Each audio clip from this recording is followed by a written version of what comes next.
এই শুকনো পাতা দেখতে পাচ্ছেন? এটা কখনো গাছের ডালে ছিল, সবুজ তরতাজা, বৃক্ষকে পুষ্টি দান করত। কিন্তু যেই এটা শুকিয়ে গেল, যেই ও পুষ্টি সরবরাহ করা বন্ধ করে দিল, ওকে ফেলে দেওয়া হলো। এবার আপনি বলবেন, এটাই তো হলো সত্যি, এটাই তো হলো সংসারের তিক্ত সত্যি। এই সংসার ততক্ষণ পর্যন্তই আপনাকে নিজের সাথে রাখবে যতক্ষণ আপনি নিজেকে উপযুক্ত বানিয়ে রাখতে পারবেন। আমি এটা বলবো না যে এটা হলো মিথ্যে, কিন্তু এটা অবশ্যই বলবো যে এটা সম্পূর্ণ সত্যি নয়। সম্পূর্ণ সত্যি হলো এটাই যে যদি আপনি চান তাহলে চিরকালের জন্য সংসারকে পুষ্টি দান করতে পারেন, আর চিরকালের জন্য সংসার আপনাকে নিজের সঙ্গে রাখতে পারে। কিভাবে? এই শুকনো পাতার উদাহরণই আপনাকে দিচ্ছি। এই শুকনো পাতা প্রথমে টুকরো হবে, তারপরে বৃষ্টির জলের সাথে গলে যাবে, তারপর সার হবে, তারপর সেই বৃক্ষের গোড়াতেই সমাহিত হবে, একটা নতুন অঙ্কুরকে একটা নতুন জীবন দেবে। তাহলে আপনি ভাবুন, আপনি নিজের জীবনের সাথে কি করতে চান?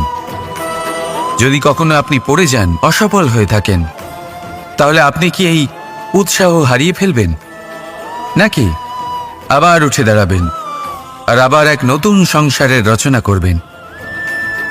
সিদ্ধান্ত আপনার। রাধা রাধা। সকলে বলেন এবং আমিও বলি যে মানুষ যেমন সঙ্গে মেলামেশা করেন সেরকমই তার স্বভাব হয়ে যায়। এ হলো সত্য, কিন্তু এটা হলো অর্ধ সত্য। হ্যাঁ, বৃষ্টির ফোঁটা যখন সাপের মুখে যায় তখন তা বিষে পরিণত হয়, তাই যখন ঝিনুকের মধ্যে যায় তখন তা মুক্ততে পরিণত হয়। কিন্তু কোনো ব্যক্তির স্বভাব এ হলো অত্যন্ত গুরুত্বপূর্ণ। কোনো এক ফুলের কথা ভাবুন, সেই ফুলের সাথে জড়িত সেই কাঁটাগুলোর কথা ভাবুন। সহস্র বছর ধরে সেই কাঁটা ফুলের সাথেই লেগে রয়েছে, কিন্তু আজও সেই বিধেই যায়, সেই যন্ত্রণাই দেয়, সুবাস ছড়ায় না। কেন? কারণ বিধে যাওয়া কাঁটার স্বভাব হয়। এটা বোঝেনি। সর্বপ্রথম নিজের মনের ভাবকে বদলাতে শিখুন, তারপরই আপনার সঙ্গের প্রভাব পাল্টাতে পারে। আর যদি আপনি এরকম করেন তাহলে আপনার জগৎ প্রশান্তিতে ভরে যাবে। তাহলে আসুন আমার সাথে ভালোবেসে বলুন, রাধা রাধা। প্রতিজ্ঞা ছোট একটা শব্দ, কিন্তু এর মধ্যে শক্তি অনেক থাকে। যে ব্যক্তি প্রতিজ্ঞা পালন করেন তাতে অটল থাকেন, সংসার তাকে সম্মান করে। আর যে ব্যক্তি এটা করতে পারেন না তিনি বদনামের ভাগীদার হয়ে যান। এবার এটা আমরা সবাই জানি, কিন্তু দেখুন, এই প্রতিজ্ঞার পালন কি যে কোনো পরিস্থিতিতে সে যাই হোক না কেন করা উচিত? অর্থাৎ সংসার এদিক থেকে ওদিক হয়ে যাক, কিন্তু আমি আমার প্রতিজ্ঞায় অটল থাকব, এটা কি উচিত? এবার এটা আমরা বুঝবো একটা উদাহরণের দ্বারা। ধরুন আপনি আজ একটা প্রতিজ্ঞা নিলেন, বনের একটা সিংহকে আপনি রক্ষা করবেন। এ তো খুব ভালো কথা যে আপনি কারোর প্রাণ রক্ষা করবেন। আপনি শিকারীর হাত থেকে ওকে রক্ষা করবেন, ওকে বিপদের হাত থেকে রক্ষা করবেন। এতে প্রকৃতির ভারসাম্য বজায় থাকবে।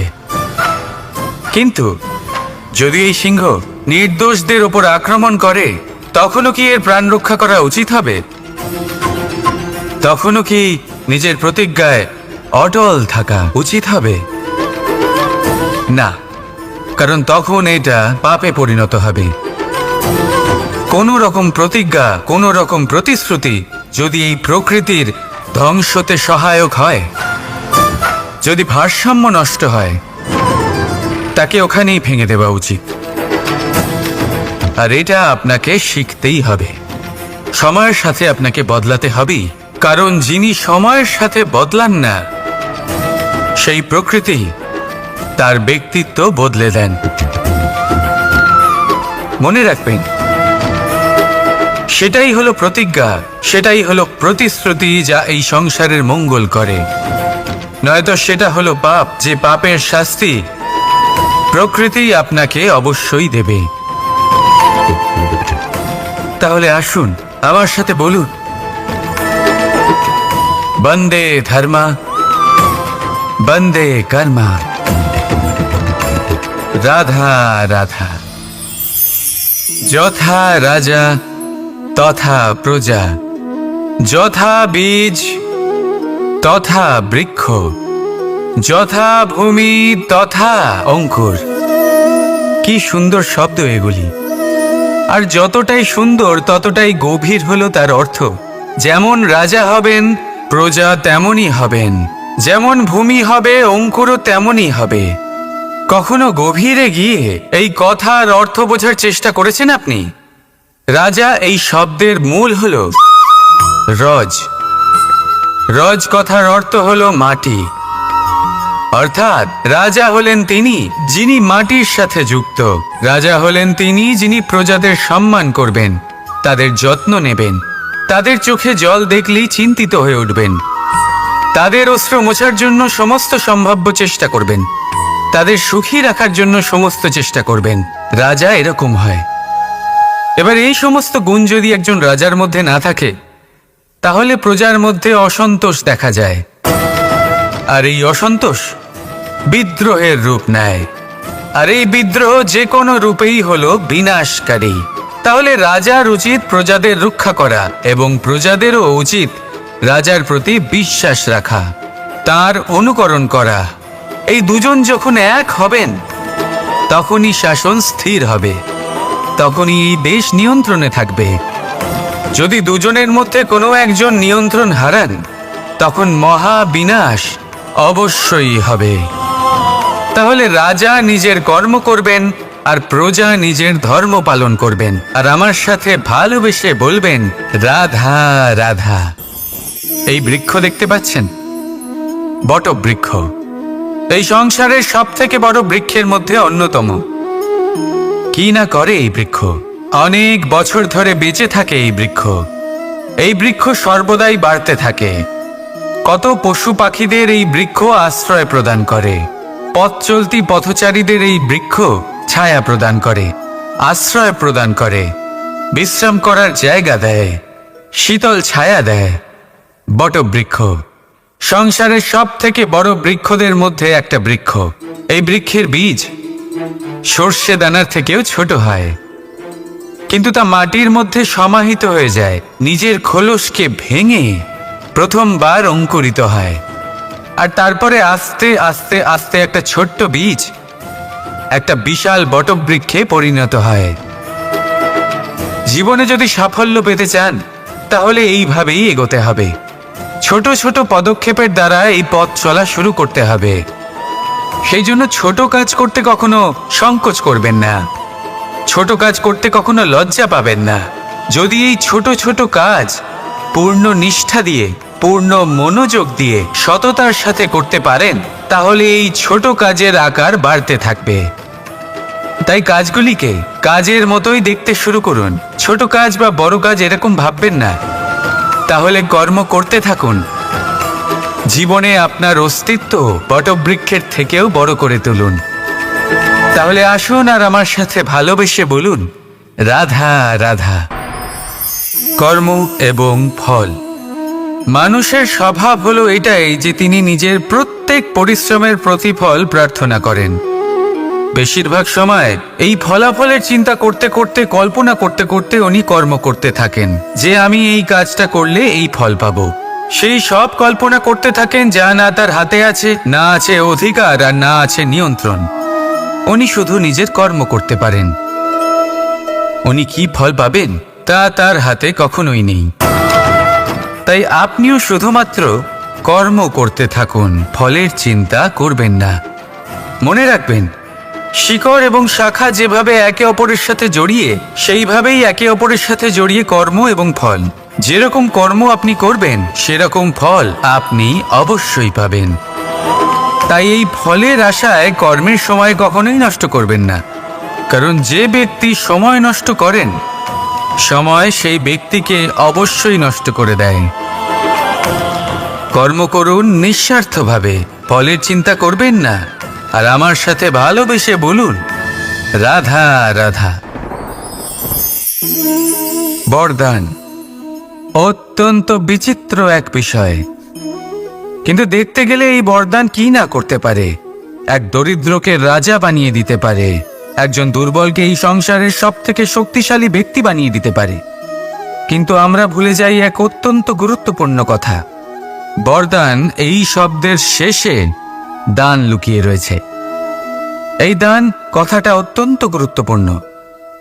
আমাদের মনে রাখা উচিত এই বরদান আমরা দানে পেয়েছি, আর তাই তার সম্মান করা উচিত, কখনোই অহংকার করা নয়।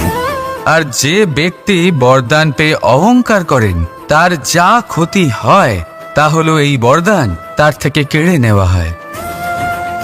বর অর্থাৎ শ্রেষ্ঠ, অর্থাৎ বরদানের অর্থ হলো একটা শ্রেষ্ঠ দান, এবং তার ব্যবহার যদি আপনি কারোর ক্ষতি করার জন্য করেন তাহলে ক্ষতি শুধুই আপনার হবে।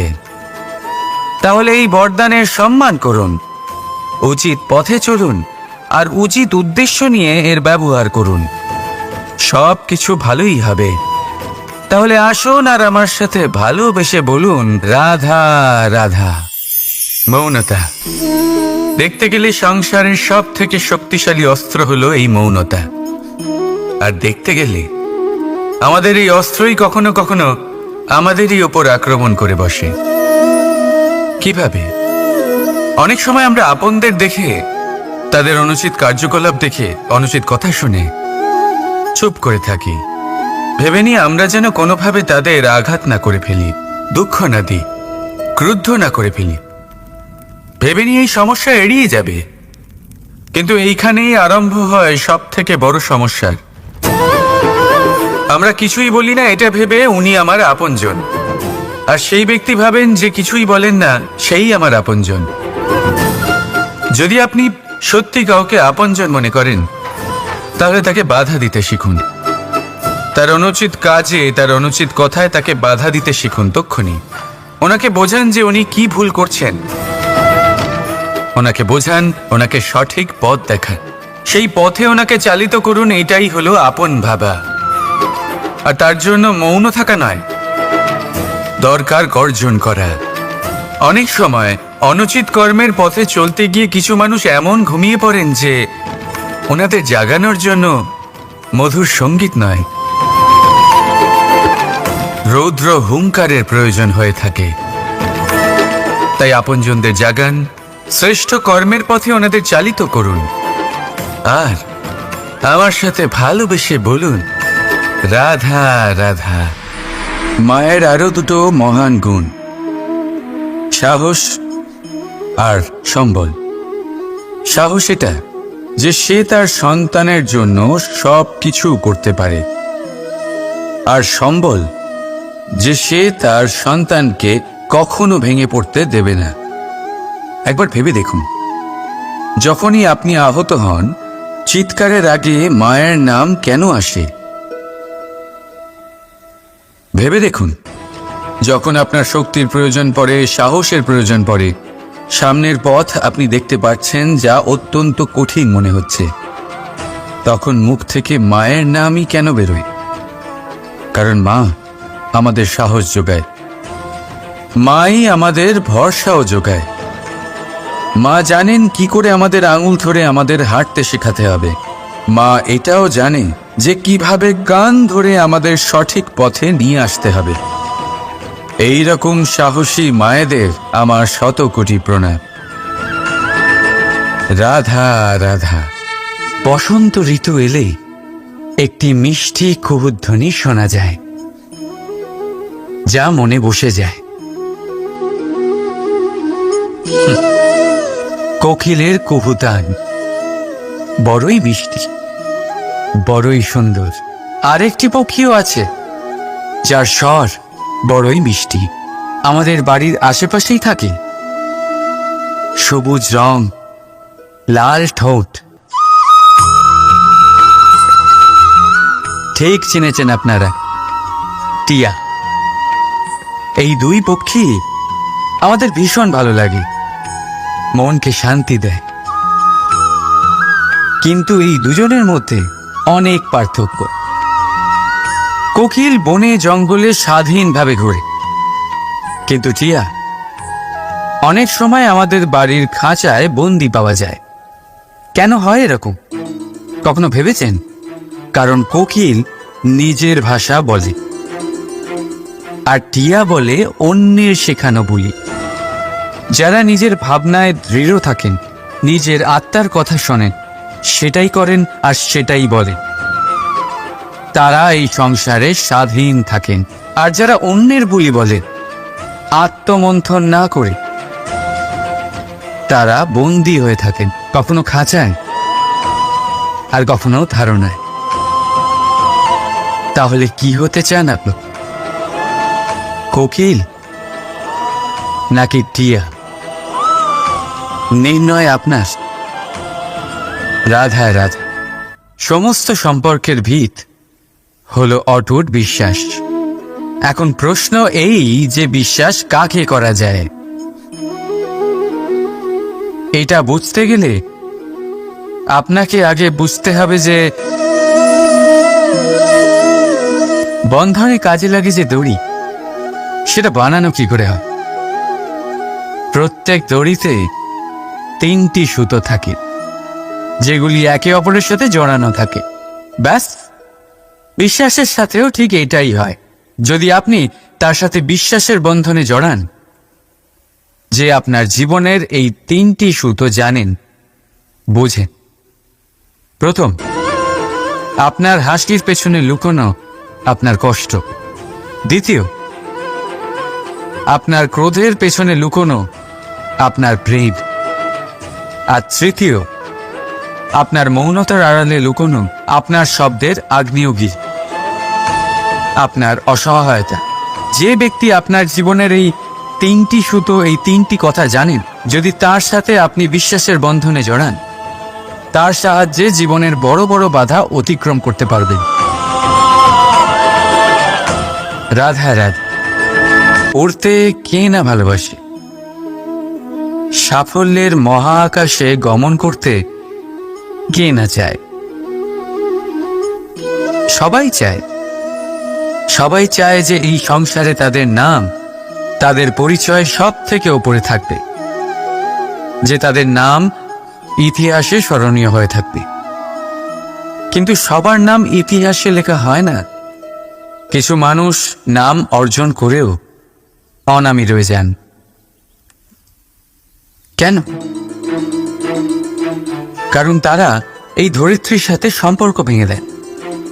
ভুলে যান এই কথাটা, যে উড়ান সম্পূর্ণ হওয়ার পরে ধরিত্রী তাদের বিশ্রাম দেবে, যে তাদের কীর্তিতে যারা বাহুবা দেন, যারা প্রশংসা করেন, তারা পৃথিবীতেই থাকেন। আর এই পৃথিবীতে থাকা মানুষই ইতিহাস রচনা করে। তাই সাফল্যের আকাশে অবশ্যই উড়ুন, কিন্তু তাদের থেকে একেবারেই বিচ্ছিন্ন হবেন না যারা আপনার এই সাফল্যের মূল ভিত্তি। তবেই ইতিহাসে আপনার নাম হবে, আর তখনই আপনি ভবিষ্যতে প্রসন্ন থাকবেন। রাধা রাধা। যখন মা ক্ষীর তৈরি করেন, তখন সেটা খেতে আমাদের খুব ভালো লাগে, তাই তো? কিন্তু মা কিভাবে ক্ষীর তৈরি করেন? প্রথমে উনি ভাত আর দুধের আয়োজন করেন, তারপর মিষ্টির আয়োজন করেন, তারপর উনি আগুনের আঁচে ওটাকে রাঁধেন। সহজ, তাই না?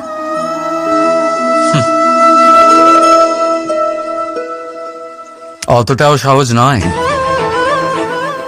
এই জীবনে আনন্দের ক্ষীর আস্বাদন করার এটাই উপায়, কিন্তু এতে সময় অনেকটাই লাগে। শুদ্ধ শুভ্র দুধের মতো ভাবনায় সদা অটুট সম্পর্কের মধ্যে প্রেমের মিষ্টত্ব মিশিয়ে যখন প্রয়াস আর পরিশ্রমের আগুনের আজে অনেকক্ষণ রাধা হয়, তখন তৈরি হয় আনন্দরূপী ক্ষীর।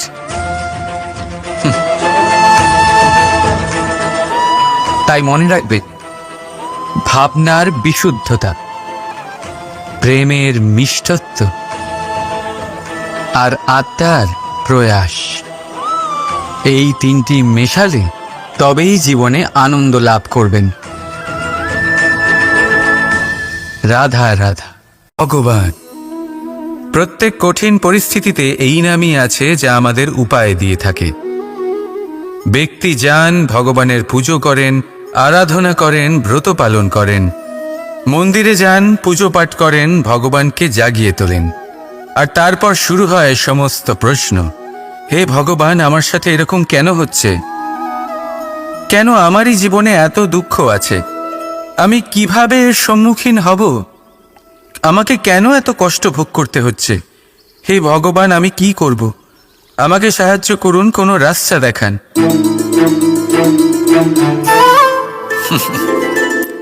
চলুন আমি আপনাকে একটা প্রশ্ন করি। মন্দিরে যাওয়ার চেষ্টা করার